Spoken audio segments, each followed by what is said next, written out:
नमस्कार। मेरा नाम भाऊ तोरसेकर। आप देख रहे हैं प्रतिवाद।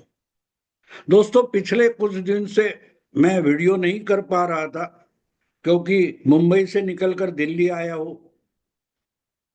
और उम्र का तकाजा होता है कि जब बुढ़ापे की तरफ आप जाते हो तो घर में तीसरी पीढ़ी आ जाती है। मेरी बेटी की बेटी है, नवासी है, तो वो कुछ काम करने नहीं देती। और मैं हमेशा बोलता हूं कि थर्ड जनरेशन जो होती है, पोता हो या नातिन हो, उनकी एक बात होती है कि वो बहुत तकलीफ देते, सताते, हैरान करते, परेशान करते, लेकिन उन पर गुस्सा नहीं कर सकते क्योंकि वो जो कुछ कर रहा है वो हमें बहुत खुशी देता है। और इसलिए दिल्ली में 3 महीने के बाद आया तो उसका हक बनता था अपने नाना पर, तो उसको खुश करना, उसके साथ खेलना जरूरी था। तो उसमें ही बिजी रहा और कुछ नहीं कर पाया। कुछ नहीं, सब्जेक्ट थे जो दिखाई दे रहा है, लेकिन समय निकालना मुश्किल था। तो आज समय निकाल कर बैठा हूं, 2-3 दिन के बाद फिर हिंदी में प्रतिवाद के लिए वीडियो बना रहा हूं। दोस्तों, पिछले कुछ दिनों से मैं देख रहा हूं, जिन पर हम उंगलियां उठाते थे, जो मेन स्ट्रीम मीडिया, कांग्रेसी मीडिया, इकोसिस्टम,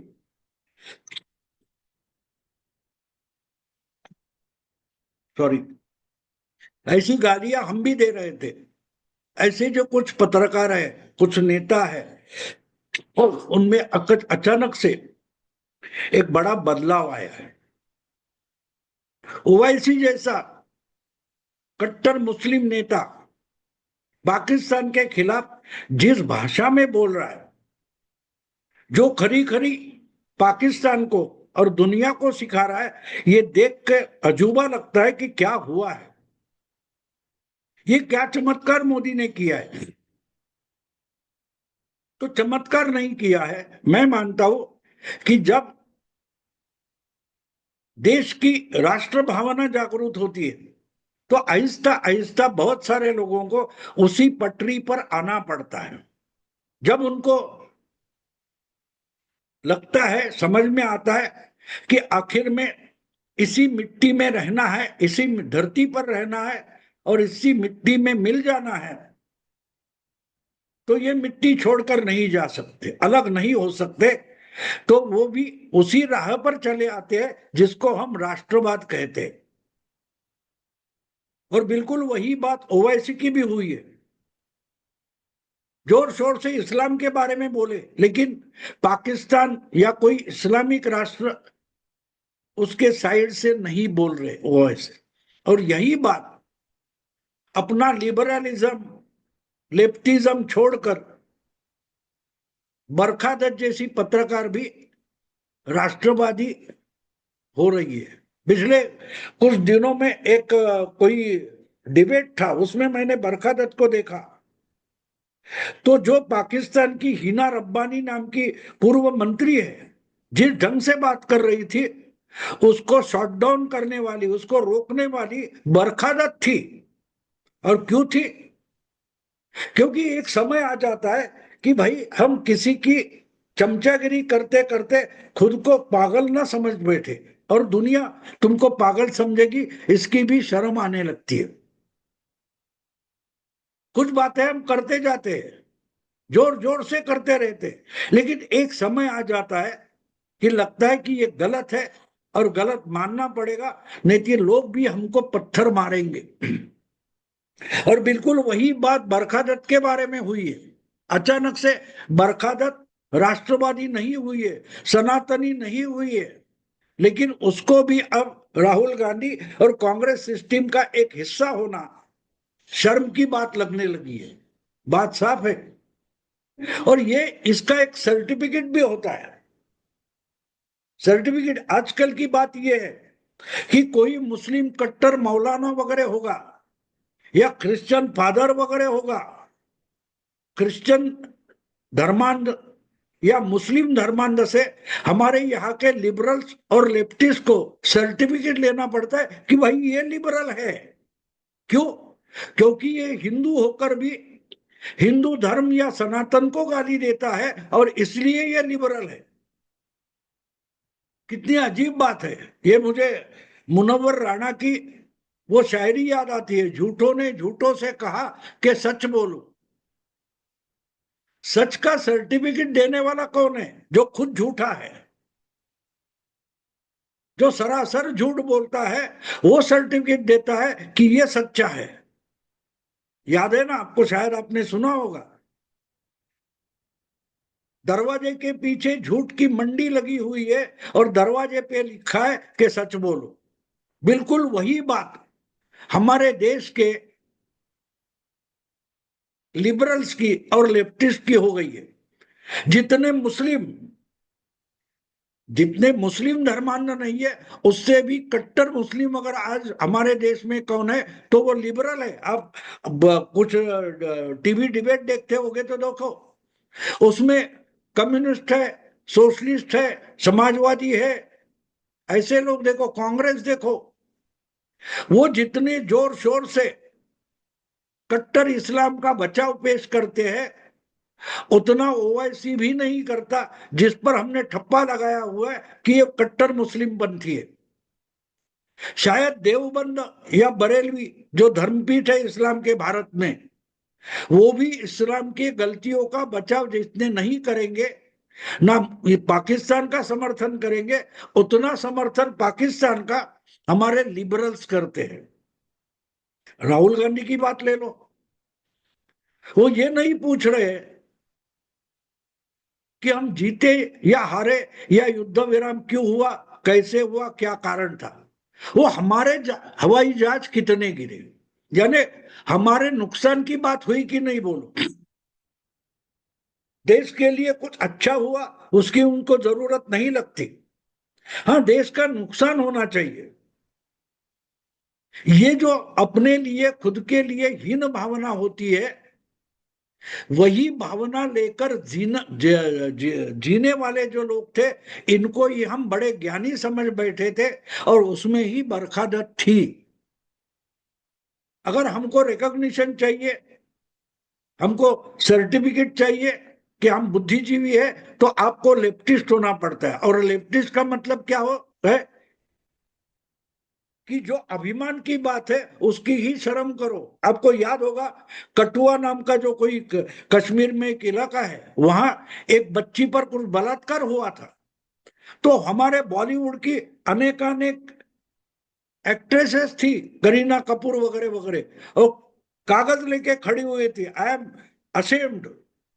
इनको हिंदू होने की शर्म लगती है क्योंकि कठुआ में बलात्कार हो गया, लेकिन धर्म पूछकर किस पर गोली चलाई गई, कलमा बोलो नहीं तो गोली दागेंगे, ये धमकियां दी गई, तब इनको शर्म नहीं आई।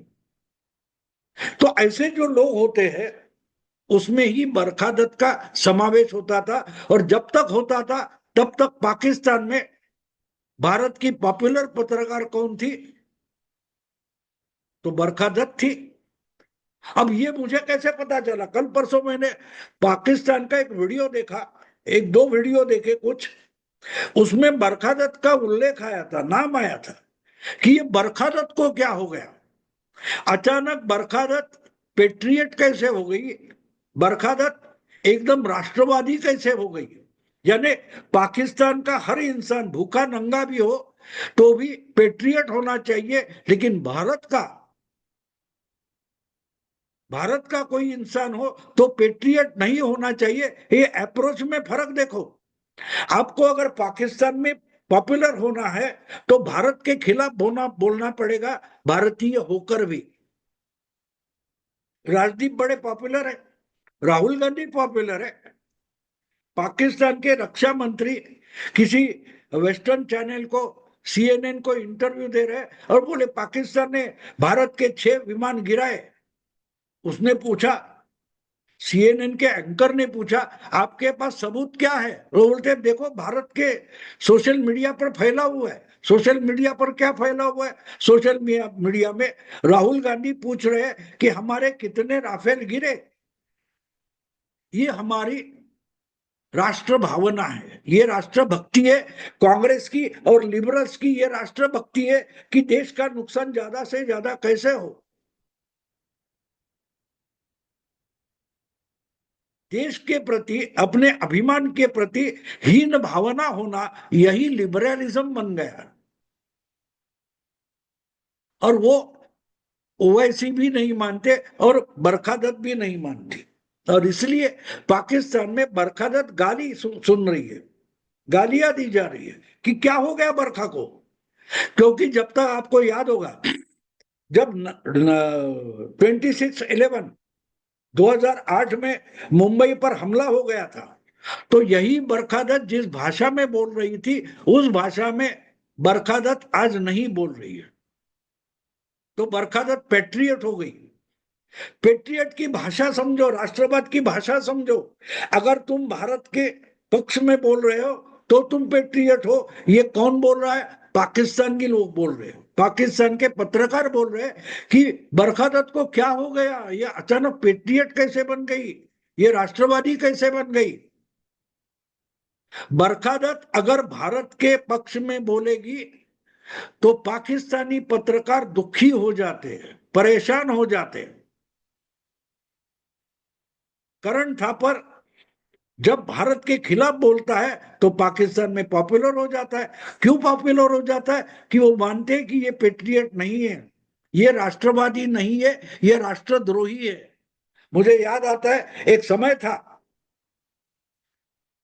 समय था जब राजदीप सरदेसाई ने हिंदुस्तान टाइम्स में एक आर्टिकल लिखा था, आई एम एंटी नेशनल, मैं देशद्रोही हूं। कितने अभिमान से एक पत्रकार, देश का एक टॉप पत्रकार बोल रहा है कि मैं देशद्रोही हूं। ये हमारे यहाँ का लिबरलिज्म बन गया। और लिबरलिज्म में रहना है तो देश के खिलाफ होना पड़ेगा, देशद्रोही होना पड़ेगा। और इसका कारण साफ साफ ये है, कारण साफ साफ ये है कि हमारा इतिहास बिगाड़ा गया है। हमारे दिमाग में भूसा भर गया है। और ये बिगड़ना इतिहास से शुरू होता है। आपको गलत इतिहास पढ़ाया जाता है और गलत इतिहास से आप उसको ही ज्ञान समझते हो। एक बात आपको, ये साइकोलॉजी कैसी होती है। मैंने बीच में एक वीडियो देखा, वो 4 शेर है, लायन, और वो एक दूसरे में भी झगड़ते हैं। तो एक जो उनको पालने वाला है, वो सिर्फ जूता उठा कर उनको दिखाता है तो अलग हो जाते हैं। अरे जूते से क्यों डरते हैं? तो उन्होंने बताया कि जो बछड़े थे, ये लायन के बछड़े थे, तब से उस इंसान ने उनको पाला है। और वो बचपन से उनको, उनके नाक पर वो जूता मारता था। तो बछड़े थे, छोटे थे, और नाक बिल्कुल नाजुक होता है, तो वहां जूता लगता था तो बहुत यातनाएं होती थी। वो जो डर उनके मन में बैठ गया, वो अब बड़े शेर हो गए, उस पर हमला नहीं करते, सिर्फ जूता दिखाया तो डरते हैं।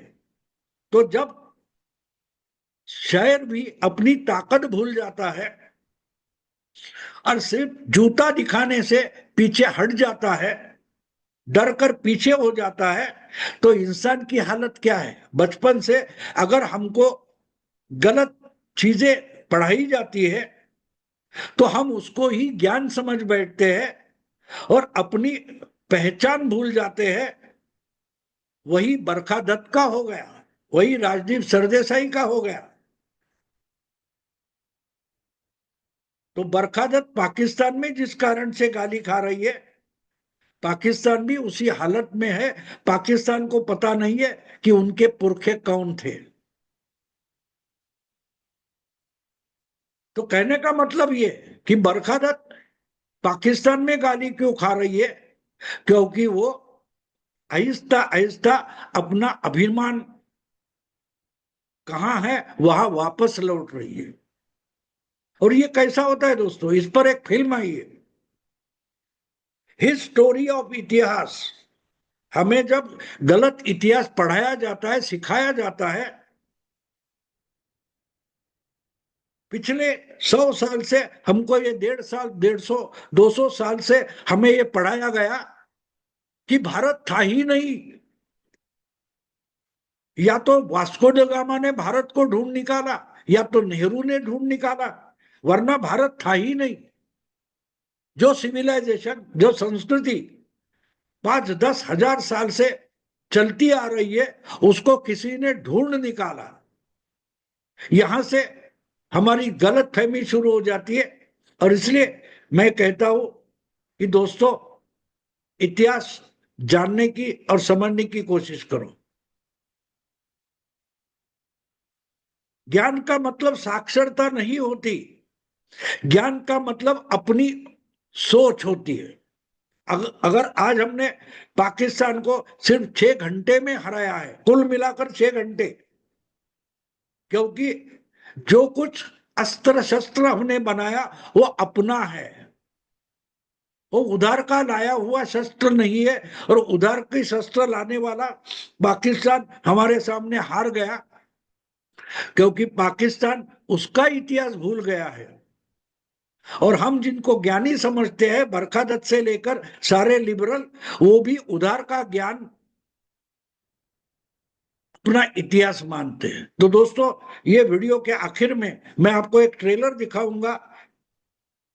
मनप्रीत धामी नाम के एक लड़के ने बिल्कुल अच्छी फिल्म बनाई है।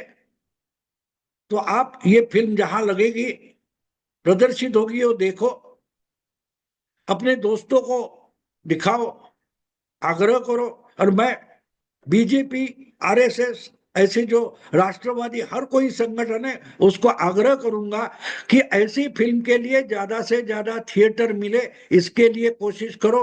मुख्यमंत्री देवेंद्र फडणवीस हो, प्रधानमंत्री नरेंद्र मोदी हो, अमित शाह हो, सबको मैं रिक्वेस्ट करूंगा।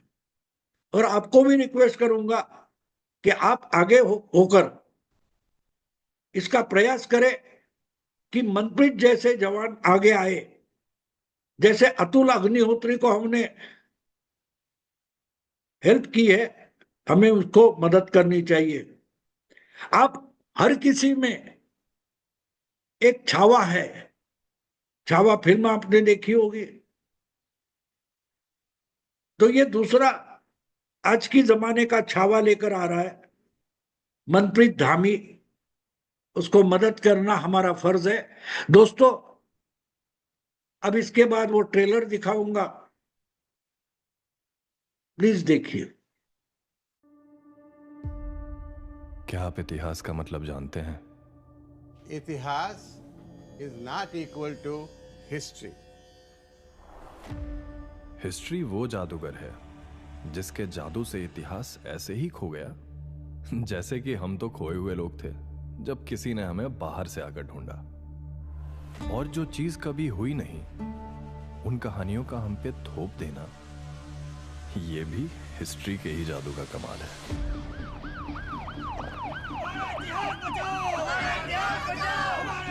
We are not here to confirm any biases. नहीं, मुझको कंप्लीट करने दीजिए।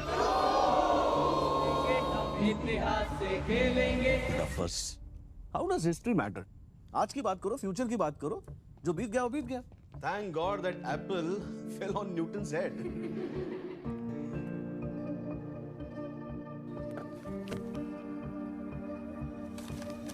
And good marks come from? Studying. हम ब्राह्मण लोग क्या भारत के बाहर से आए थे? क्या बात कर रहे हो? किताब में लिखा है। अरे बेटा, फिर वही सही है। Name the rulers of Mughal dynasty. Women and Shudras were not allowed to study the Vedas. सती प्रथा खत्म। मिनिस्टर ने मीडिया में एक स्टेटमेंट दिया है। क्या स्टेटमेंट? ये कि पास में वहाँ कोई स्ट्रक्चर था ही नहीं। ऐसा लग रहा है कुछ तो गलत है बुक में। फिजिक्स में? नहीं, हिस्ट्री के बुक में। कुछ भी नहीं। ये भारत में कास्ट सिस्टम ब्रिटिशों ने बनाई। स्कूल में बच्चों को ये गलत और डिस्टॉर्टेड हिस्ट्री क्यों पढ़ाई जा रही है? Is there any bigger game? कुछ बाहर निकालने के लिए अंदर जाना पड़ता है।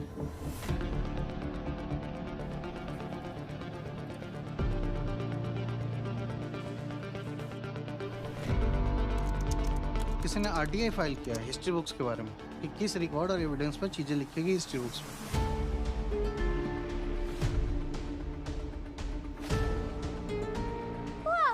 They defeated Mughals 17 times.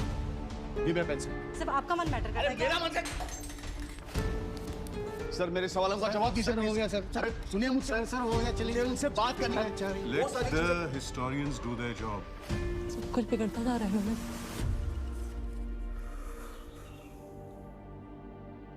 We will create an educational system in India so that future Indians will be Indians only in color, but will be English in taste, intellect, habit, and language.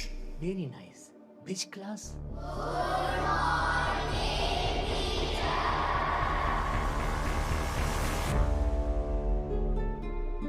History की महफिल में physics का teacher क्या कर रहा है? History हमारी भी तो है।